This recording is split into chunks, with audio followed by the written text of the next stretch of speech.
Good afternoon, I'm Rob Boskamp, and you're listening to South Texas Midday. Thank you for joining me on this Friday, May the 30th. A study commissioned by the Nueces County Hospital District highlighted how long people in the county have to wait before being seen by a doctor. The study showed that for some specialties, Nueces County sees higher wait times than the national average. Patients in Nueces County are waiting longer to see doctors, especially for primary care. The average wait time to be seen, 29 days, 6 days longer than the national average of 23. This weekend, the city of Corpus Christi is preparing for the 48th annual Beach to Bay Relay Marathon. Tomorrow, over 9,000 runners and hundreds of spectators will participate in one of the largest relay marathons in the country. Beach to Bay, a not-for-profit organization, draws competitors from around the globe to honor those serving in the United States Armed Forces and first responders. Participants will run the 26.2-mile course in 3 different ways. There are relays of 6 runners, a relay of 2 runners, or 1 runner completing the full marathon. The race will begin at 7 a.m. on the beach near the intersection of Elliff Road and Access Road 5, and it ends at the Water's Edge Park at 402 South Shoreline Boulevard. Significant traffic impacts are expected along Park Road 22, Intracoastal Bridge, JFK Causeway, NAS Drive, Ocean Drive, and Shoreline Boulevard as early as 4 a.m. For more information on Beach to Bay, go online to beachtobayrelay.com. Some affordable housing units have now gone up in Brownsville as a ribbon-cutting ceremony was held yesterday. The BCC Village Townhomes, located on Majorca Court near Ruben Torres Boulevard, have 9 units ready for rent and another 23 in construction.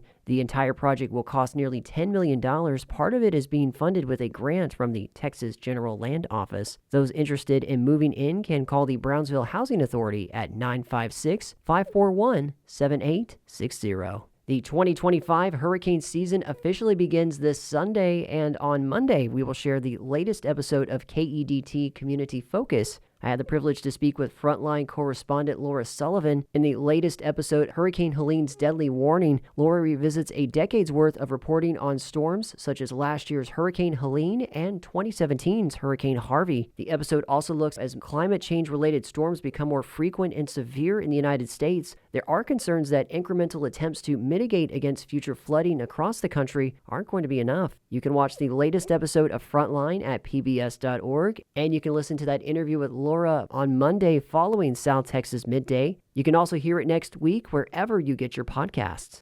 In state news, a bill to make it easier for landlords and homeowners to evict squatters is set to become law. Houston Public Media's Andrew Schneider says the final version of the bill strikes a balance between protecting property rights and due process for tenants. The House amended Senate Bill 38 to provide extra protections for tenants in the eviction process compared to the original Senate version.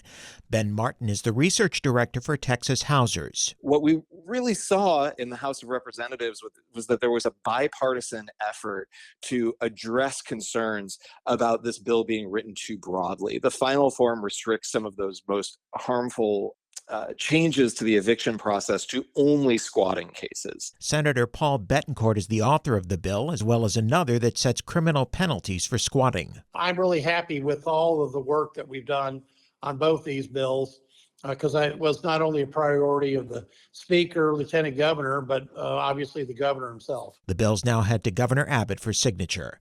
I'm Andrew Schneider in Houston. 2 bills that could decrease Texans' property taxes will soon be heading to Governor Greg Abbott's desk. The first is Senate Bill 4, which raises the homestead exemption from $100,000 to $140,000. And then Senate Bill 23 goes farther, upping the homestead exemption even more for disabled Texas homeowners and people over 65. Senator Paul Bettencourt, a Houston Republican, is the sponsor of both measures. Yesterday, he broke down exactly how much the $10 billion proposal would save homeowners. That means 2 million of those homeowners get $933 per year for the rest of their lives, as well as $484 for all the homeowners. Lieutenant Governor Dan Patrick celebrated the bill's passage yesterday during a press conference. To put that in perspective, if you live in an average home in Texas, which is now about $350,000 to round off numbers, that means you take $140 off of that to pay taxes on. So your school taxes are going to go down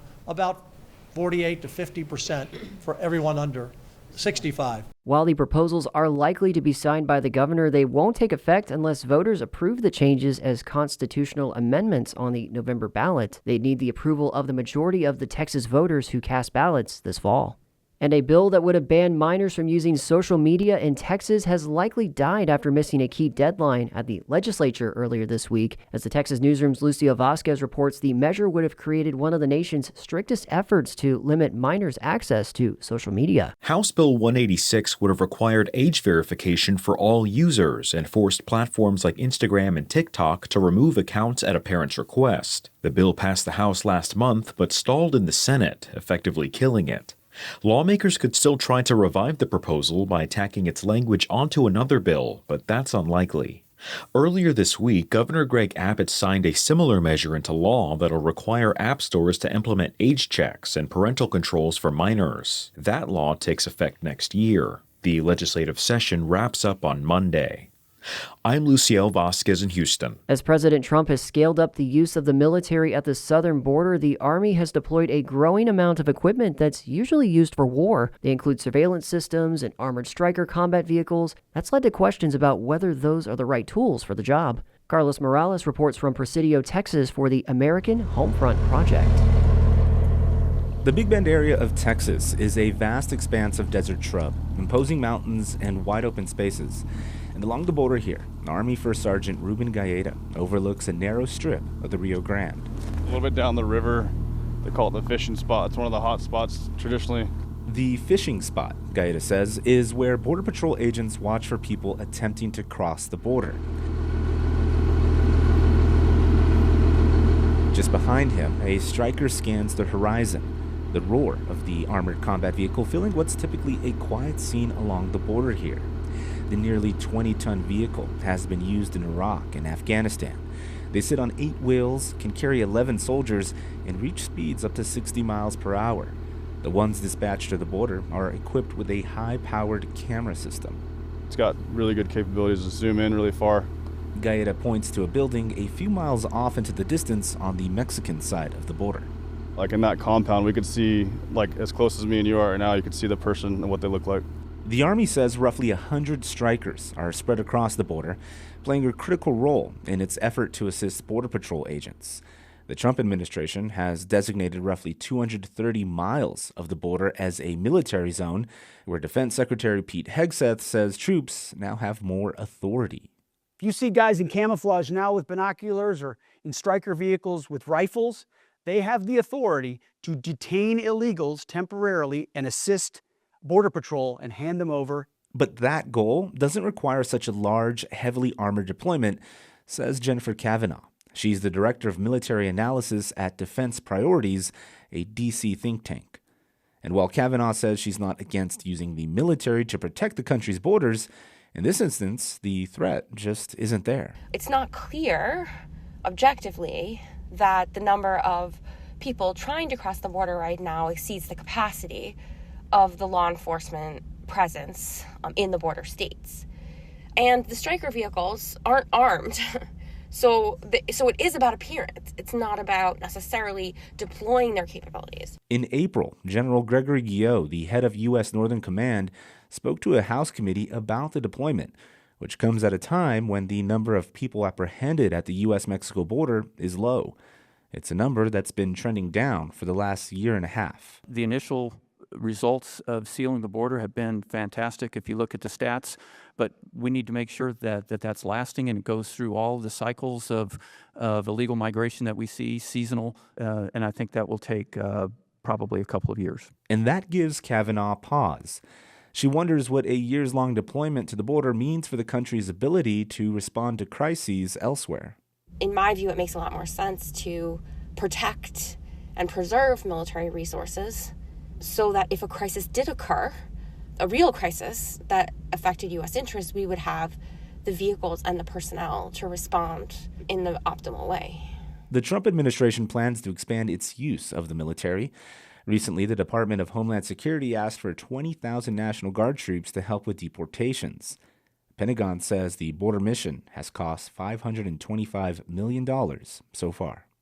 I'm Carlos Morales in Presidio, Texas. Beginning Monday, Corpus Christi crews will close a small section of the northbound lanes of Ennis-Joslyn near the city's Oso water treatment plant, allowing two-way travel on the remaining lanes. Motorists should be advised that underground utility work near the intersection of Ennis-Joslyn Road and Nile Drive will require varying lane closures. Work is expected to be completed by June 16th. And in sports, the Ganado Maidens won the State 2A Division I softball championship yesterday in Austin. The Maidens beat the Riesel Indians 5-4 after 7 innings. This is the Maidens' first appearance in a state championship game and first win in program history.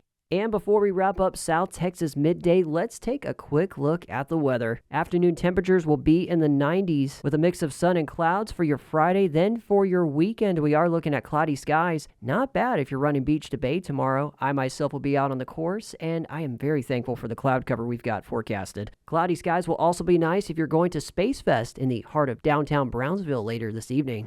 And that is the latest news and information on South Texas Midday. I'm Rob Boskamp. Your community arts calendar and more is on the way.